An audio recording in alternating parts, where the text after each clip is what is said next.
So where I think is the unknown, and I think every company's different, and I'm curious on your take on this. One of the biggest topics that we talk about that I feel like is still almost unknown within the B2B space and all these new automation tools, but where like if we're looking at with in terms of client acquisition, you guys for obviously aren't selling a quick e-com type of item, an umbrella or a pair of shoes or something, right? You can't take a client from start to finish using AI tools and automation. There has to be some sort of human interaction in there.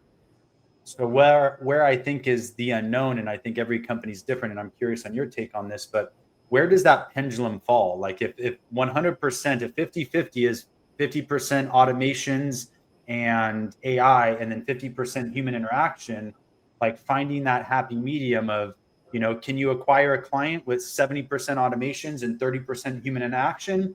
Or is your product or service 30% AI automations, but then more, human interaction heavy? And do you have any idea kind of where you fall or where you think you might be in that pendulum?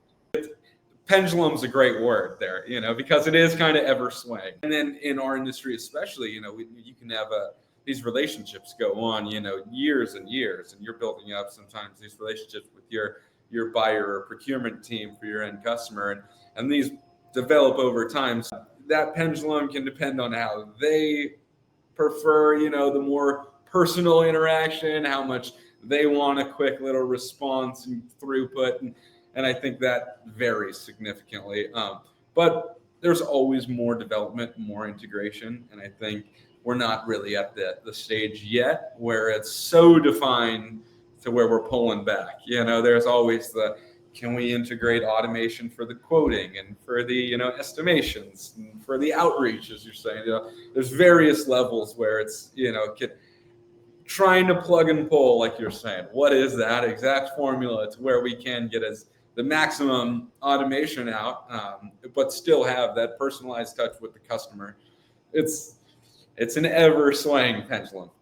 And I agree. And that's where, like, I went back to the original statement where I feel like that's kind of the unknown in the industry. And that's where a lot of these businesses or B2B businesses, like yourself, have to find where on that pendulum swinging back and forth, where is that, perfect combination of, hey, I can stretch the AI automations and maximize efficiencies, but I can't go past this certain point. And where is that certain point where you have to jump in and establish that human interaction?